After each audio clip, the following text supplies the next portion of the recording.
Matthew chapter 20, NIV Bible. The parable of the workers in the vineyard. For the kingdom of heaven is like a landowner who went up early in the morning to hire men to work in his vineyard. He agreed to pay them a denarius for the day and sent them into his vineyard. About the third hour he went out and saw others standing in the marketplace doing nothing. He told them, "You also go and work in my vineyard, and I will pay you whatever is right." So they went. He went out again about the 6th hour and the 9th hour and did the same thing. About the 11th hour he went out and found still others standing around. He asked them, "Why have you been standing here all day long doing nothing?" "Because no one has hired us," they answered. He said to them, "You also go and work in my vineyard." When evening came, the owner of the vineyard said to his foreman, Call the workers and pay them their wages, beginning with the last one hired and going on to the first." The workers who were hired about the 11th hour came and each received a denarius. So when those came who were hired first, they expected to receive more, but each one of them also received a denarius. When they received it, they began to grumble against the landowner. "These men who were hired last hour only 1 hour there. These men who were hired last work only 1 hour," they said, "and you have made them equal to us, who have borne the burden of the work and the heat of the day." But he answered one of them, "Friend, I am not being unfair to you. Didn't you agree to work for a denarius? Take your pay and go. I want to give the man who was hired last the same as I gave you. Do not I have the right to do what I want with my own money? Or are you envious because I am generous?" So the last will be first, and the first will be last.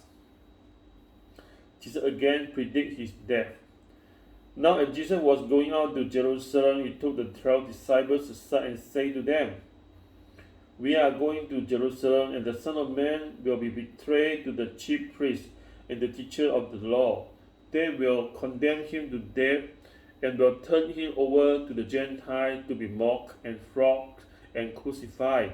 On the third day he will be raised to life." A mother's request. Then the mother of Zebedee's son came to Jesus with her sons, and kneeling down asked for a favor of him. "What is it you want?" he asked.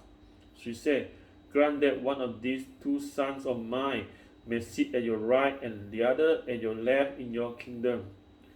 "You don't know what you are asking," Jesus said to them. "Can you drink the cup I am going to drink?"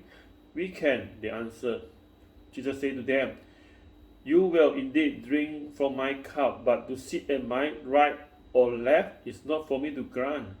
These places belong to those from whom they have been prepared by my Father." When the 10 heard about this, they were indignant with the 2 brothers. Jesus called them together and said, "You know that the rulers of the Gentiles lord it over them, and their high officials exercise authority over them. Not so with you. Instead, whoever wants to become great among you must be your servant, and whoever wants to be first must be your slave. Just as the Son of Man did not come to be served, but to serve, and to give his life as a ransom for many." 2 blind men received sight. As Jesus and his disciples were leaving Jericho, a large crowd followed him. 2 blind men were sitting by the roadside, and when they heard that Jesus was going by, they shouted, "Lord, Son of David, have mercy on us." The crowd rebuked them and told them to be quiet, but they shouted all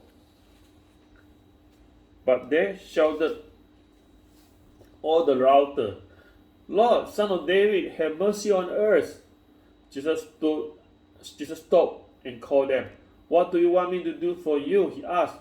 "Lord," they answered, "we want our sight." Jesus had compassion on them and touched their eyes.